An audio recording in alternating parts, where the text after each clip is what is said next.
Good morning, guys. Welcome back to another poker vlog. This is going to be episode number 38. It's going to be some 2-3 and 3-5 at the South Point again. We're going to get right into the hands, but real quick, check it out. You guys have spoken. It's a deadlock, 50-50, whether to change the name or keep it the same. I might just change it, but keep it the same. Watch Rob Poker. We might go with that. I don't know, I had some cool other ideas in mind, but we might just keep it watching Rob Poker, and if we want to brand something later, throw something on some shirts and hats, maybe we'll come up with some sort of phrase or something I use in my videos a lot. So we're going to stick with it for now. Real quick, got a cool story from last week at South Point. Shout out to Sean from Florida. He came in town on last Sunday or Monday, and I'm at the South Point. I look up at the podium. I thought I saw him kind of nod at me, say what's up. I was kind of like, what's up? I wasn't sure if he was really talking to me. And then a few minutes went by and he came over, said he just flew in, started watching some poker vlogs. I popped up. He was like, who the hell is this guy? Hasn't seen me before. Said he enjoyed the vlogs. That was really cool. I appreciate it. And he said that's what brought him into the South Point. So he told the floor man that. He's like, oh, he's over there playing right now. So I appreciate you coming up and saying the nice words. And anybody else, if you ever see me in a poker room anywhere, I'm easily approachable. It's not a bother. Come up to me anytime. Say hi. I'd be glad to meet you. Alright guys, let's play some cards. Alright, we grabbed the max $600 buy-in for a new 2-3 game, coming off a big win last Tuesday. Let's go. First playable hand, Queen Jack suited from Under the Gun +1. I raised to $12. Everyone folds except the small blind, who looks to be ready to get in the action. He straddled from under the gun and the button to start the game, so we go heads up to a flop, Ace, Ace 3. We've got Queen High with backdoor draws. Opponent checks to me, and I c-bet $10 just as I would with any ace. Opponent makes the call. Turn brings a 6 of diamonds, no help. He checks it over to me. I think it's unlikely he has an ace, so I keep the pressure on with another bet of $30, and he snap calls, so that's not good. River brings an 8 of spades. He checks it a third time. I debate firing that third barrel, but I just have the feeling this guy isn't letting any pair go. You know, you guys get that feeling sometime? And Queen High could be ahead of some of his hands like 4-5, Deuce-4, Deuce-5 suited or something like that. So I just check it back and he says, nice hand, you win. Shows 5-7 for the missed gut shot. Wow.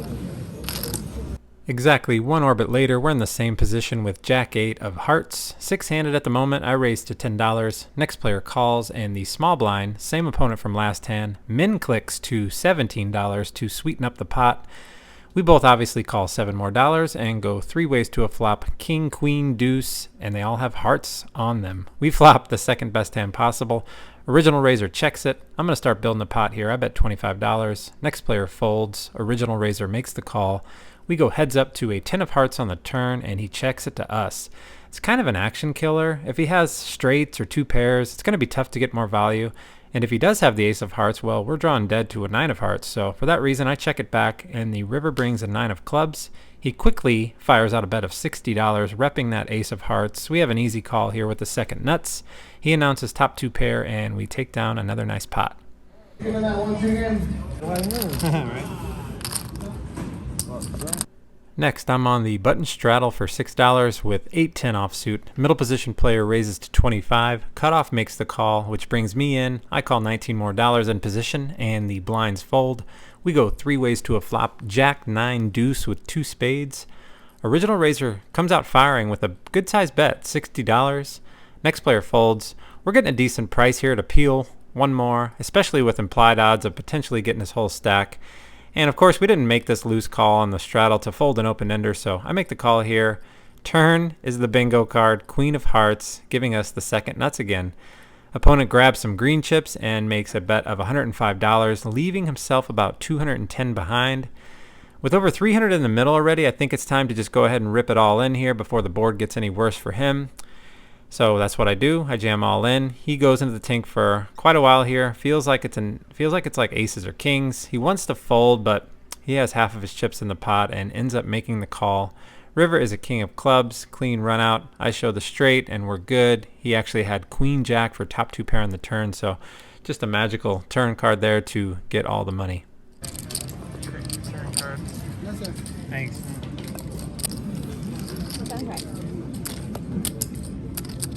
Next, I'm in the small blind with ace-7 of diamonds. One player limps in middle position. Button raises to $10. A little earlier, this opponent on the button raised from under the gun with 9-5 suited, so looks like he likes to get involved and play some hands pretty wide.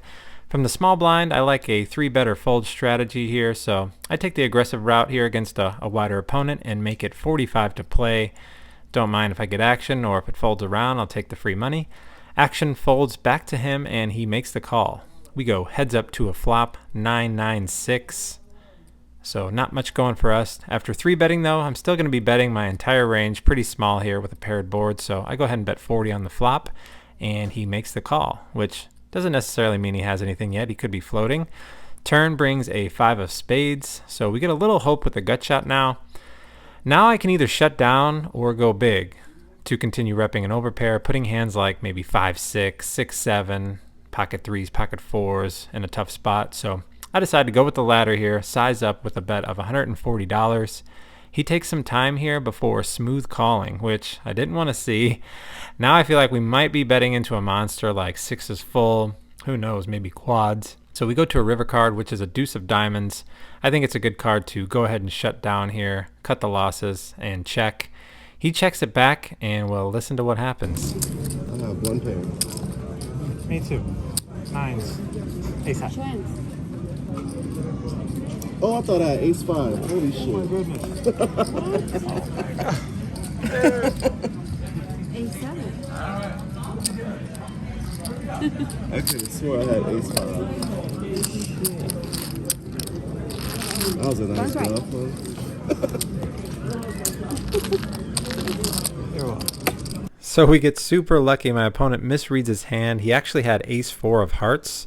So he did float the flop there with a backdoor heart draw. Thought he turned a 5. And I believe him because the river he probably bets if he knows he has ace-4. Try to bluff at it. But with a 5 he has some showdown value there. Can just check it back. So lucky one there. We won a big pot with the ace-7 kicker plays. Next, we have ace-jack offsuit in middle position. Same player from last hand raises to $10. He's on my right. I just call with this garbage offsuit hand that never hits. Cutoff and small blind calls as well. We go 4 ways to a so-so flop. King, queen, 10 with 2 spades. No big deal. Wait, who said this hand was garbage? So we have a monster. Nut straight, backdoor nut flush draw. Just smashing the board again, picking up where we left off last week. Small blind checks. Original raiser bets $20. Our hand is way too big to raise here, so I flat for deception, hoping to bring in the players behind. Maybe they have something, but unfortunately they both fold. So we go heads up to a 6 of hearts on the turn, total blank. My opponent continues with another bet, $40 to go now. Now I think it's time to try to start building the pot here. Hopefully he has something. We unblock all of his other hands with king queens, queen tens, sets. So I go ahead and make it $130, and he quickly lets this one go. And as if we're not running hot enough, right after that hand, the floor man comes over and brings me $100. Apparently I won a seat drawing, and that's just how it goes. Sometimes you are on fire. So we're up about $800 now. Let's keep it going. Next, I'm on the button straddle with what do you know, pocket kings this time. What a beautiful thing. We see limps from under the gun +1, cutoff, and small blind. Option is on me, and I want to isolate, so I basically pot it, make it $40 to play. Small blind folds, and both limpers call. So as you can see, I'm in a really great game. My opponents have hands that can't raise but can limp call 40.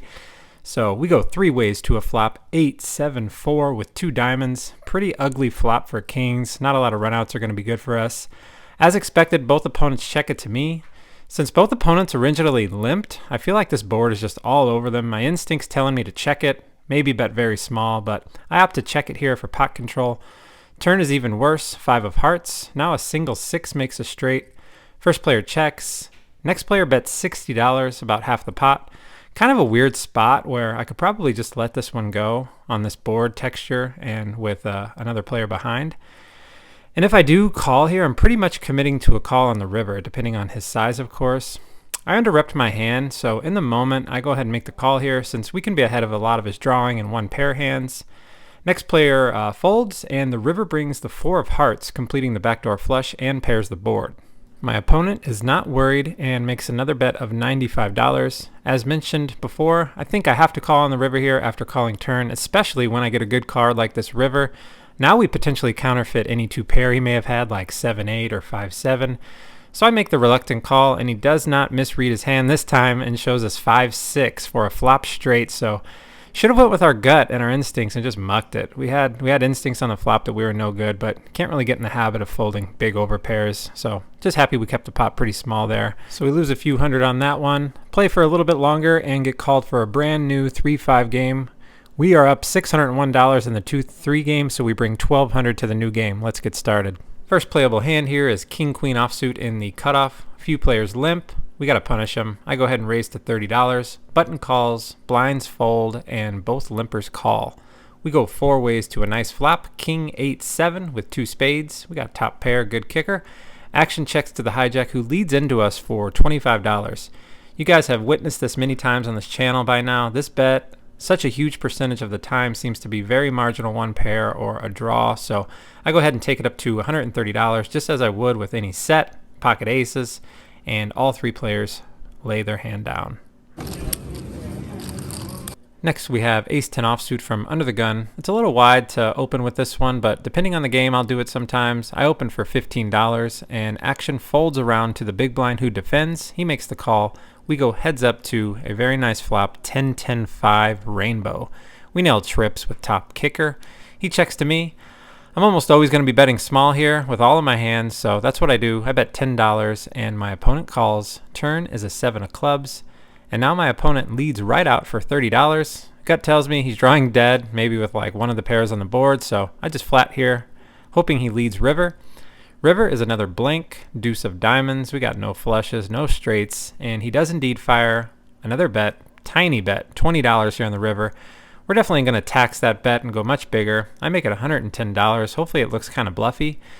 My opponent reaches for a stack of red. Looks like he's just going to call. But wait, he grabs a $100 black chip, puts that on the top stack, and essentially min raises it to $220. I did not expect that. So we have an easy snap call here on the river. No sense in 4-betting since he could easily have pocket 5s, pocket 7s, pocket deuces. I didn't think he had a 10 at all.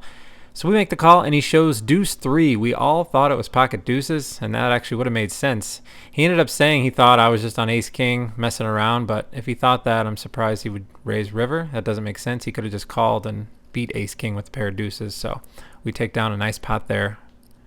Next, I am on the $10 button straddle with 6-8 of hearts. Player in middle position limps, cutoff limps, small blind, wants to play for much more money. He raises it to $75. Next player folds, and the cutoff calls. Both players are pretty deep. The small blind has over 1,500. Player on my right has 1,000 now. I'm in position here to close the action with 2 players I really want to be involved with, so yeah, I'm in. I make the call for 65 more. We're deep. We go 3 ways to a flop 9-6 deuce with 2 clubs. Small blind checks it, and he's not someone who would ever check an overpair here. I played with him before. Next player bets $75. We're not going anywhere with middle pair and backdoor straight draw, so we also might have the best hand at the moment. I make the call. Small blind folds. Heads up now to a blank 4 of diamonds on the turn. My opponent checks it over to me. So this is kind of a tricky spot here where do we want to bet to deny equity if he has a flush draw or straight draw, or do we just check it back here for pot control and get to showdown cheap? I decided to go with option 2, check this one back. We have some decent showdown value here, and the river looks good when a jack of spades falls. Both of the obvious draws miss, the flush and straight draw. Now my opponent decides he wants to bet again, small, $100. We can't really ever fold for this price given the size of the pot, so I make the call, and he does show us ace jack for a river top pair top kicker. I kind of kicked myself there for not betting the turn, but I think that's being results oriented. I think the best play was probably to check the turn there. We don't want to get check raised on that turn. We got some good showdown value there. Unfortunately, he just hit one of his 6 outs there on the river, so I like the play overall, but unfortunately didn't go our way on that one. One orbit later, we're back on the $10 button straddle with a very pretty ace-10 of diamonds. Guys, there's like a million limpers this hand. I believe once it got to the big blind who called, it was like 7 limpers. So I don't know, I didn't even really calculate it. I just basically pot it. I made it 100 more on my option. Feels like we have the best hand. We're going to squeeze it hard here. We get one player in middle position who makes the call. He's the same player from my 2-3 game who floated me with the ace-4 of hearts. So no, he's a sticky player. He likes to get involved. We end up going heads up to a flop 8-5-3 rainbow. He checks it over to me. I actually think I should be betting on this board texture, but my opponent's very loose. In the moment, I decide to check it back. Turn is beautiful, the ace of hearts. He checks it to me again. Definitely betting here, but a big bet doesn't really make sense since I don't know what he can call a big bet with here on the turn. We hit the ace, so it's pretty unlikely he has one, but maybe he has a heart draw or some sort of small pair that he can find a call with. So I bet $110, and he does end up making the call. We go to a river card that brings a 10 of hearts. The backdoor flush comes in, but it does give us 2 pair. He checks it again for a 3rd time. Feels pretty nitty to check this one back, but what else can you really call turn with? I think if I bet the flop, this is an automatic river bet, but given the fact that I checked the flop, backdoor hearts are likely here. I'd hate to bet and get fired huge on the river. So I check it back, and he does announce king high. So it's not like he would have called a bet there on the river. Anyway, all we would have done was open ourselves up to being check raised. Say he has the king of hearts. Wants to jam on us, that would have been terrible. So it must have been king 4, king deuce. Regardless, we win another nice pot. Next orbit, I'm on the button again. I missed my straddle on this one. We have 8-9 offsuit. Under the gun opens for 15. Next player calls. I jump in, and the big blind calls as well. So we go 4 ways to a flop in position here. Queen, jack 3 with 2 hearts. We've got the worst possible draw you can have, and action checks all the way to me. I go ahead and check it, almost hoping we don't hit a 10 on the turn because there could be a lot of ace kings, maybe king 9 out there. And right, so the turn does bring the 10 of hearts. What do you know? Surprisingly, action checks over to me again. I can't really imagine a straight checking the turn here, so I make a good sized bet of $50 here to deny equity from any heart draws. Small blind makes the call, and original under the gun raiser calls, which is interesting. 3 ways to quite possibly the worst river card in the deck, the king of hearts. Small blind wants to lead now for $75, and pretty easy fold here. The under the gun player folds. I make the fold as well. We can't beat any heart in the deck or ace now, so we lose that one. A few hands later, we are in the hijack with a pretty ace king suited. Under the gun and player on my right limp. I make it $25 to go. Action folds around to them. They both call. We go 3 ways to a pretty nice flop. 8, 6, 5 with 2 hearts. So we have 2 overs, nut flush draw. Both players check it to me. I'm not sure what the solver says here, but in position, I make a small bet of $25 with a nice hand. Try to build up a pot here in case we can hit. Under the gun limper calls, and next player gets out of the way. Heads up now to a queen of spades on the turn, and my opponent checks to me. I know this opponent pretty well. Surprised he didn't raise from under the gun. I feel like he's somewhere on this board though, maybe with like 9-10, 7-8, some sort of pair, maybe with a straight draw or gut shot, maybe just floating the turn. But this is a much better card for me than him. It should be, unless he had exactly a queen high flush draw. So I go ahead and size up with a bet of $140 to put pressure on those hands, and he does make the laydown. And that's going to wrap up another nice session at the South Point, guys. We got that $1,700 right back. Check it out. We were in for a total of $600 today, out for $1,442. We'll catch you at the end of the video. Alright guys, hope you enjoyed the video and all of the poker hands from today. If you did, please hit that like and subscribe. It really helps the channel, and I greatly appreciate it if you'd like to see more poker videos. Pretty easy session again, man. Running good at the South Point as usual. I don't know why I'm going anywhere else anymore. So that was fun. We got that $1,700 back in the next 2 sessions, which feels great.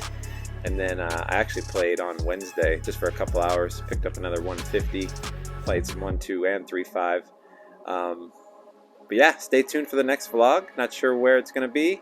Maybe South Point again, maybe not. I'm not sure. It's so close and convenient, and we're getting free roll hours, so I don't know. It's kind of a win-win. As always, stay to the end for a cool trick shot. Thanks again for all the support, guys. We will catch you on the next video. Best of luck at the tables.